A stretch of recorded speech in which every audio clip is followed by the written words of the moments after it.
अच्छा, आज का टॉपिक हमारा है सेंट्रियोल। मैं आपको सेंट्रियोल समझा देता हूँ। सेंट्रियोल सेंट्रियोल ओल का मतलब होता है लिटिल बिट। ठीक ठीक है, लिटिल बिट। और सेंट्रियो का मतलब आपको पता है एट सेंटर। तो मतलब ऐसा कुछ होगा कि ये अराउंड सेंटर या अराउंड न्यूक्लियस कोई चीज़ पाई जाएगी। ठीक है, हम देखते हैं ये सेल है और इसका ये न्यूक्लियस है। तो ये न्यूक्लियस के अराउंड जो है एक्सटीरियर टू न्यूक्लियस जो है वो सेंट्रियोल की लोकेशन है। ठीक है, ये है सेंट्रियोल। लोकेशन देख लिया हमने।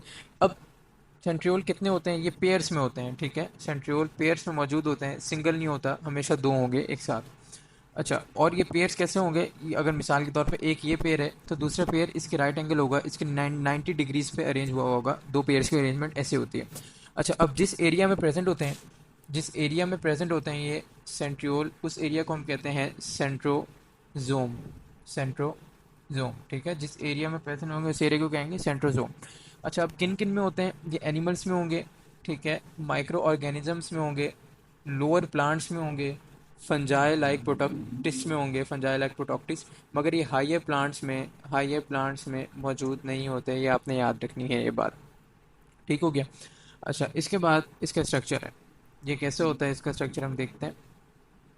इसका स्ट्रक्चर ऐसा कुछ होता है कि ये नाइन ट्रिपलेट्स में मौजूद होता है। मिसाल के तौर पर अगर ये हमें देखते हैं, ये अगर हमारे पास सेंट्रियोल है और सेंट्रियोल जो है हमारे पास तीन सेंट्रियोल एक ग्रुप बनाएंगे, फिर तीन सेंट्रियोल एक और ग्रुप बनाएंगे, ऐसे 9 ग्रुप होंगे। ठीक है, मैं 9 बना देता हूँ। ये 4 हो गए, ये 5, ये 6, ये 7, 8 और ये 9। ठीक है, ये माइक्रोट्यूब्यूल्स हैं। ये माइक्रोट्यूब्यूल हमने पढ़ा था माइक्रोट्यूब्यूल क्या होते हैं। ठीक है, ये तीन माइक्रोट्यूब्यूल मिलके एक ग्रुप जब बनाते हैं, ठीक है, तीन माइक्रोट्यूब्यूल मिलके एक ग्रुप बनाएंगे। और ऐसे जो 9 ग्रुप जब अरेंज हो जाएंगे तो वो एक सेंट्रियोल बना लेगा। 9 ग्रुप सर्कुलर फॉर्म में, तीन माइक्रोट्यूब्यूल मिले एक ग्रुप में और ऐसे 9 ग्रुप जब हमें चाहिए इन सर्कुलर फॉर्म, तो वो मिलके क्या बनाएगा हमारे पास? सेंट्रियोल। ठीक है, ये इसका स्ट्रक्चर है, आपने याद रखना है। अब इसके फंक्शंस के बारे में देखते हैं। इसके फंक्शंस क्या हैं? फंक्शंस इसके ये हैं कि स्पिंडल स्ट्रक्चर बनाते हैं। देखिए, ये अगर सेल है और सेल ने अगर डिवाइड होना है तो डिवीजन से पहले, मिसाल के तौर पर अगर ये सेल है बिफोर डिवीजन, डिवीजन से पहले ये जो इसके क्रोमोसोम होंगे ये भी स्कैटर्ड फॉर्म में होंगे। और सेंट्रियोल जो है ये पेयर की फॉर्म में, दो पेयर हैं ये। ठीक है, दो पेयर की फॉर्म में न्यूक्लियस के साथ मौजूद होगा।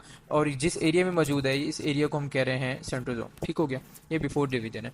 अब डिवीजन का टाइम आ गया। डिवीजन में आपको पता है क्रोमोसोम रेप्लिकेट हो जाते हैं। ठीक है, क्रोमोसोम रेप्लिकेट हो गए, ये आपके क्रोमोसोम आ गए। और सेंट्रियोल, क्रोमोसोम तो रेप्लिकेट हुए तो सेंट्रियोल भी रेप्लिकेट होगा इसके साथ।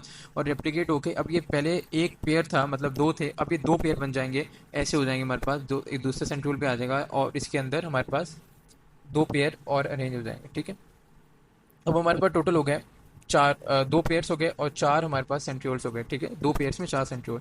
एक पेयर अपनी जगह पे ही रहेगा, एक पेयर वहीं रहा, एक पेयर जो है अपोजिट साइड में चला गया।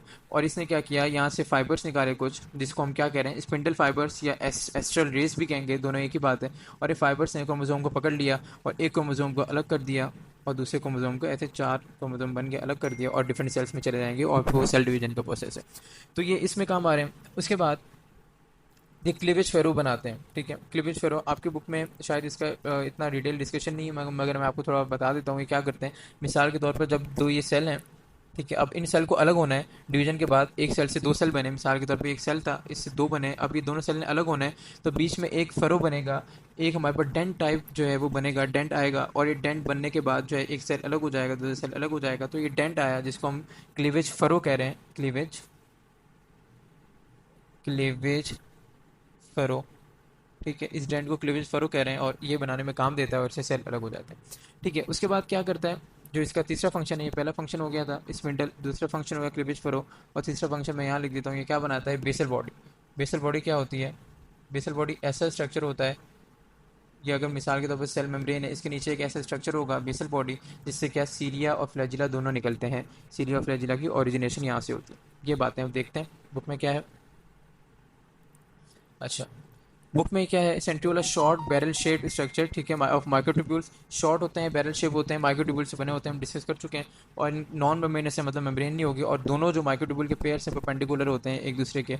अब सेंट्रियोल का स्ट्रक्चर उन्होंने बताया हुआ है। सेंट्रियोल क्या है, 9 सेट ऑफ ट्यूबलेट्स माइक्रोट्यूब्यूल्स, मतलब 9 सेट होते हैं और एक सेट में 3 माइक्रोट्यूब्यूल्स होते हैं। ऐसे 9 सेट जब सर्कुलर फॉर्म में अरेंज हो जाएंगे तो क्या बनाएगा, सेंट्रियोल बनाएगा, अरेंज इन अ रिंग, ठीक है। और किस में होता है, एनिमल सेल, फंजाई लाइक प्रोटॉक्सिक्स, आपकी बुक में लिखा है। और ये हमारे पास माइक्रो ऑर्गेनिज्म और लोअर प्लांट्स में भी मौजूद होते हैं, ठीक है।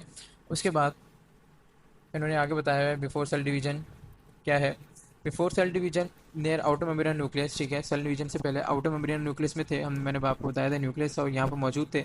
मगर क्या हुआ, ये जब सेल डिवीजन होने लगी, there for the place where they are present, इसको क्या कह रहे थे हम, सेंट्रोजोम के बारे में बता रहे हैं शायद ये प्रेजेंट, और उसको हम क्या कह रहे हैं, सेंट्रोजोम कह रहे हैं। अब सेल डिवीजन का प्रोसेस बताएंगे। सेल डिवीजन में क्या हुआ, डुप्लीकेट हुए और दो पेयर बन गए। हमने देखा था ये न्यूक्लियस था पहले यहाँ मौजूद था, और डुप्लीकेट होने के बाद एक पेयर यहाँ मौजूद था। जब डुप्लीकेट हुआ तो यहाँ पर भी एक पेयर मौजूद हो गया। दोबारा बनाता हूँ ये,